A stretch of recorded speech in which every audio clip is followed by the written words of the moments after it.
బిడ్డ 3 నెలల్లో చచ్చిపోతుందంటే 3 ఏళ్ళు కళ్ళు పూసుకోమంటావేంట్రా దుర్మార్గుడా? నువ్వు ఏ రోజున కూడా ఎవరికి కూడా 1 రూపాయి సహాయం చేసినటువంటి వాడివి కాదు కదా. వరి నీచుడా. సార్ నమస్తే, మీ పేరు? మల్లెల లక్ష్మీనారాయణ. ఏం చేస్తారు? ప్రభుత్వాల మీద పోరాడతాను. మరి గతంలో పోరాడారా? ఈ రోజున చంద్రబాబు గారి పుణ్యం అంటే మాకు చాలా వరకు న్యాయం జరిగింది. ఆయన కుటుంబం అభివృద్ధి చెందడం కోసం, ఈ రాష్ట్రంలో ఉన్న సంపద దోచుకోవడం కోసం ఒక ప్లాంట్గా ఏర్పాటైనటువంటి పార్టీ ఈ వైసీపీ పార్టీ. ఆ విషయాన్ని రాష్ట్ర ప్రజలు గ్రహించారు. అతను పాదయాత్రలో అనేకమైనటువంటి సూక్ష్మ వాగ్దానాలు, అబద్ధపు వాగ్దానాలు, ఎవడడిగితే అడిగినోడికి అడిగినట్టు కాకుండా ఏది అడిగితే అది నేనన్నీ చేసేస్తా, సిపిఎస్ రద్దు చేసేస్తా, మీకు కరెంటు బిల్లులు అన్నీ తగ్గించేస్తా, మద్యపాన నిషేధం ఇచ్చేస్తాను, ఈ రకంగా అలవి కాని అన్ని వాగ్దానాలు ఇచ్చి అధికారంలోకి వచ్చి ఈ రాష్ట్ర సంపద కొల్లగొట్టుకొని అతను లక్షల కోట్లు సంపాదించుకున్నాడు. అతని ఆశయం నెరవేరింది. ఆ సందర్భంగా ఈ 16 సంవత్సరాలు పూర్తయిందని సంబరాలు చేసుకోవటం వాళ్ళకి సంతోషం. ఎందుకంటే సంపాదించుకున్నాడు కదా, అతని ఆశయం నెరవేరింది. మరొకసారి మళ్ళీ ప్రయత్నం చేస్తున్నాడు. కానీ అతని కళలు అవుతాయని ఈ సందర్భంగా తెలియజేస్తున్నాడు. ఈ 16 సంవత్సరాల కాలంలో ప్రజలకు ఎన్నో రకాలుగా డెవలప్మెంట్ చూపించాము, ప్రజలకు ఎన్నో రకాలుగా పథకాలు ఇచ్చాము, మళ్ళీ ఇంకా ముందు కూడా ఎన్నో మేము చేయబోతున్నాం అని చెప్పి కూడా వైసీపీ నాయకులందరూ మాట్లాడుతున్నారు. మరి ఏం చెప్తారు సార్? వాళ్ళు చేసింది ఏముందండి, బూడిద. ఈ రాష్ట్రాన్ని చంద్రబాబు నాయుడు గారు కట్టినటువంటి రాజధానిని తారు రోడ్లతో సహా తవ్వేసేసి అక్కడ ఉన్న ఇసుక, ఐరను, ఆ మెటీరియల్ మొత్తం కూడా దోచుకొని కిలోలు కాటా లెక్కన అమ్ముకున్నటువంటి ఈ దౌర్భాగ్యుడు అతను చేసింది ఏమిటి అనేది ఈ రాష్ట్ర ప్రజలకు తెలుసు. ఈ రాష్ట్రాన్ని సర్వనాశనం చేశాడు. అమరావతిని ఎడారన్నాడు, శ్మశానం అన్నాడు, మరి వరదలు వస్తే మునిగిపోతుందన్నాడు. ప్రపంచంలో ఎక్కడైనా సరే, ఏ రాజధాని అయినా సరే నది ఒడ్డున, సముద్రపు ఒడ్డున ఉన్నాయనే విషయం కూడా ఈ యొక్క అతనికి అజ్ఞానంతో కూడుకొని ఇతనికి అర్థం కాని విధంగా మరి ఆ విధంగా మాట్లాడినటువంటి వాడు. అతని వల్ల ఏమీ జరగదు. మళ్ళీ అతన్ని ప్రజలు ఎట్టి పరిస్థితుల్లో కూడా అతన్ని గుర్తించరు. అతను ఈ జన్మలో సీఎం కాలేడు. అంటే ఈ 16 సంవత్సరాల కాలంలోనే మేము డెవలప్మెంట్ చూపించాము.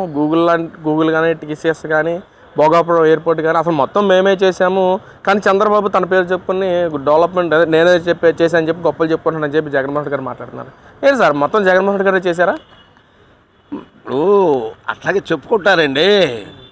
ఇప్పుడు అబద్ధాలు చెప్పటమే అతని నైజం. జగన్మోహన్ రెడ్డి అంటేనే అబద్ధాలకు పేటెంటు.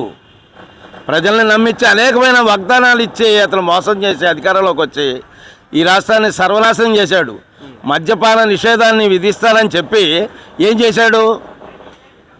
పేదవాడికి అందనంత 3 రెట్లు అధిక రేట్లకు అమ్మి, అది కూడా క్యాష్ వరకే, డిజిటల్ పేమెంట్లు లేకుండా, అంటే ఎక్కడా దొరకకుండా ఆ యొక్క మద్యం ద్వారా వచ్చినటువంటి ఆదాయాన్ని సగం సొమ్ము ఇతర ఖజానాకే వెళ్ళింది. కంటైనర్లు కూడా, డబ్బు కంటైనర్లు కూడా అతను తాడేపల్లి కొంపలకు వెళ్ళటం మనం అందరం కూడా చూసిన విషయం. కాబట్టి అతని గురించి ఇంతకంటే ఎక్కువ చెప్పడం కూడా అనవసరం. ఈ పక్కన నేనే డెవలప్మెంట్ చేశానని చెప్పి జగన్మోహన్ గారు మాట్లాడుతున్నారు. గూగుల్ లాంటి పెద్ద కంపెనీ తీసుకురావడానికి కారణం కూడా నేనని చెప్పి ఒక పక్కన మాట్లాడుతున్నారు. మరి ఒక పక్కన గురుమూర్తి అనే ఎంపీతో కూడా కేసేసిన పరిస్థితి, హైకోర్టు కూడా వాళ్ళకి ముట్టుకెళ్ళేసిన పరిస్థితి. ఏంటి, ఎలా చూడొచ్చు అంటారు? ఇదేనండి, ఇప్పుడు వాళ్ళు రాజధానిని నాశనం చేశారు.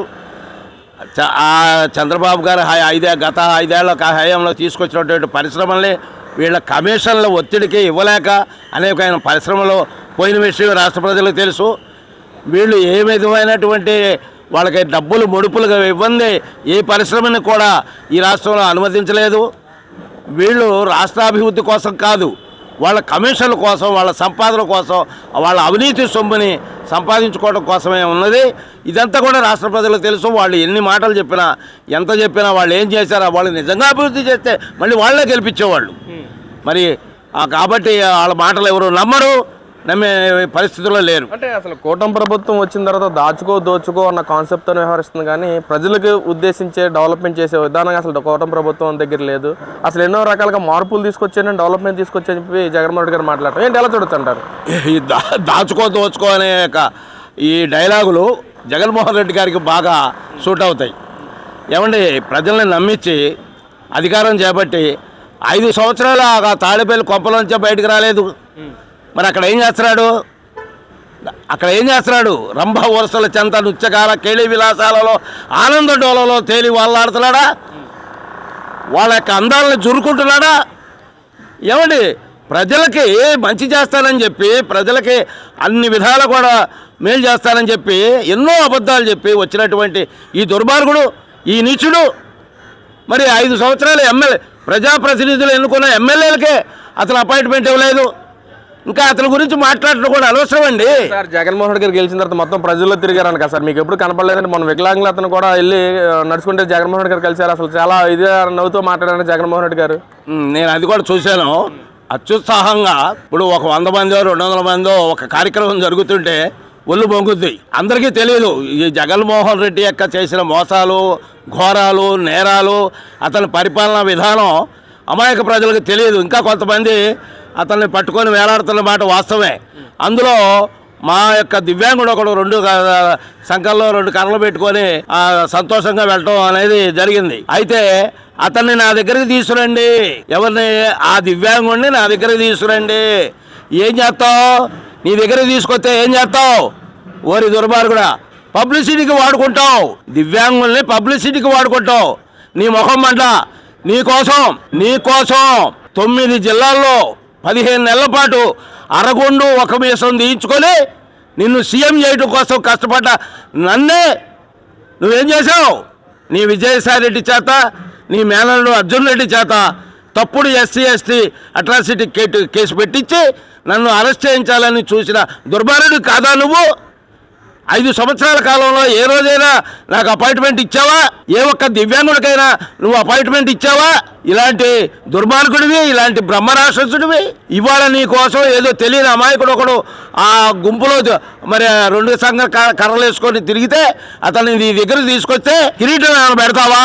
నువ్వు ఏ రోజున కూడా ఎవరికి కూడా 1 రూపాయి సహాయం చేసినటువంటి వాడివి కాదు కదా.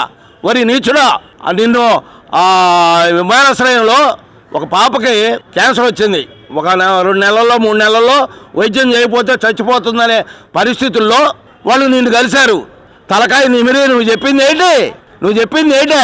మళ్ళీ 3 సంవత్సరాలు కళ్ళు మూసుకోండి, నా పరిపాలన వస్తుంది, నేను ముఖ్యమంత్రి అవుతా, అప్పుడు సహాయం చేస్తావా?